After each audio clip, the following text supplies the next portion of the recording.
یہ علمی چمن ہے رش کے ظلم، یہ مظہر شان عرض رحمۃ اللہ وبرکاتہ۔ الحمد للہ الذی خلق الانسان وعلمہ من العلم ما لم يعلم، والصلاة والسلام على رسوله الذي بعث معلما أما بعد، أعوذ بالله من الشيطان الرجيم، بسم الله الرحمن الرحيم، ولا تهنوا ولا تحزنوا وأنتم الأعلون إن كنتم مؤمنين۔ انقلابات جہاں واعظ رب ہے سن لو، ہر تغیر سے صدا آتی ہے فافہم فافہم۔ معزز و مکرم حضرات علماء کرام اور دانشوران قوم،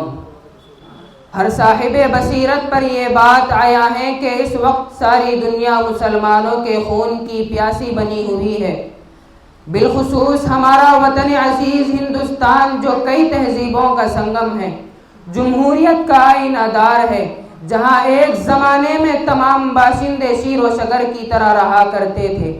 آزادی کے بعد ہی سے کفر و ایمان کی کشاکش سے دوچار ہے، اور حالیہ ایک وبائی مرض کے زمانے میں جب سے رائٹ ونگ نظریے کی ترجمان برسر اقتدار ہوئی، ملک کی سیاست کا نقشہ ہی بدل گیا، ہر طرح سے اقلیتوں کی آواز کو دبانے اور ان کو بنیادی حقوق انسانیت سے محروم کرنے کی سعی پہم ہو رہی ہے، ہمارے پرسنل لا میں مداخلت کی جا رہی ہے، نکاح، طلاق، میراث اور تعدد ازواج جیسے خالص مذہب سے تعلق رکھنے والے مسائل میں ترمیم و تبدیلی کی کوشش کی جا رہی ہے، وقف کی املاک جو صرف ملت اسلامیہ کا سرمایہ ہے اس کو ہم سے چھیننے کے منصوبے بنائے جا رہے ہیں، ہمارے مذہبیات پر پابندی لگائی جا رہی ہے، ہمارے نوجوانوں کی موب لنچنگ، ہماری دوشیزاؤں کا اغوا اور ہمارے نونہالوں کی نیو ایجوکیشن پالیسی کے ذریعے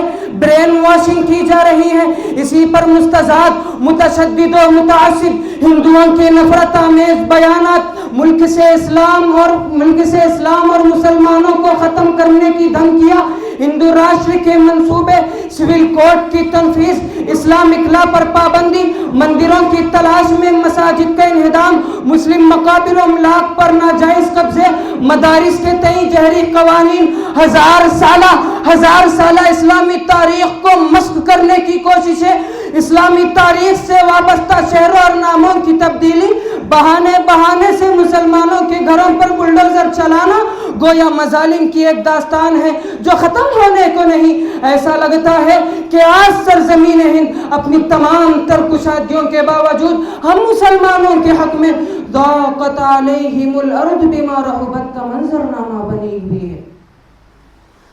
حاضرین مسابقہ، ملک کی موجودہ صورتحال کا جائزہ لینے کے بعد پتہ چلا کہ اس قوم کی شان تو انتم العالون ہے، اس دین کو تو لیظہرہ علی الدین کلہ کی غرض سے بھیجا گیا ہے، وسخر وسخرنا لکم ما فی الارض جمیعا کے ذریعے دنیا کے سارے خزانوں کو ہم مسلمانوں کے لیے مسخر کیا گیا ہے۔ نبی کریم صلی اللہ علیہ وسلم نے قد افلح من اسلم فرما کر اہل اسلام کو فلاح و کامرانی کا مژدہ سنایا ہے، تو ہم مجبور کیوں ہیں، ہم مظلوم کیوں ہیں؟ این الخلل، کیا وجہ ہے، کہاں بگاڑ ہے؟ تو سنیں، کان کھول کر سنیں، اللہ تعالیٰ اسی قوم کو ترقی دیتا ہے جو اس کے حکام پر عامل ہو۔ انتم العالون کے ساتھ ان کنتم مؤمنین کی شرط ہے، اذا فات الشرط فات المشروط، یہود نے نافرمانی کی تو اللہ نے فَإِنَّهَا مُحَرَّمَةٌ عَلَيْهِمْ کہہ کر ان پر ارض فلسطین کو حرام کر دیا، اور ایک ضابطہ بیان کر دیا کہ أَنَّ الْأَرْضَ يَرِثُهَا عِبَادِيَ الصَّالِحُونَ کہ خدا کی سرزمین اہل صلاح و تقوی کی میراث ہے۔ لیکن آج مسلم معاشرہ دین بیزار ہو چکا ہے، نوجوان حضور صلی اللہ علیہ وسلم کے بجائے فلمی اداکاروں کو اپنا آئیڈیل بنا رہے ہیں، مسجدیں خالی اور ویران ہو چکی ہے، معاشرت میں مسلمان بدنام ہے، ملک و برادریوں کے عنوان سے ملت کے اتحاد پارا ہو چکا ہے، سیاسی قائدین ایک دوسرے کی ٹانگ کھینچنے میں مصروف ہے، ان کو ملت کے برباد ہوتے سرمایہ کی کوئی فکر نہیں۔ غرض کے ماضی میں ہم نے جن صفات کو اپنا کر اس ملک میں 800 سال جو حکمرانی کی تھی، تمام اقوام کو زیر نگی کیا تھا، وہ ساری کی ساری صفات ہمارے سماج سے کب کی رخصت ہو چکی ہے، جس کے سبب اللہ نے بھی ہم سے اقتدار کو چھین کر کفار کو حاکم بنا دیا اور عروج کے بجائے زوال ہمارا مقدر بن گیا۔ اے وارثین انبیاء، اے طالبان علوم نبوت، خبردار و ہوش باش، اب ضرورت ہے میرے ان علماء کی کہ وہ محاذ سنبھالے، اسلام کی شوکت کو دوبارہ بحال کرے۔ اس کے لیے سب سے پہلے ہم کو قوم مسلم میں دینی شعور بیدار کرنا ہوگا، مانا کہ بساط عالم پر مجبور ہے تو، لاچار ہے تو،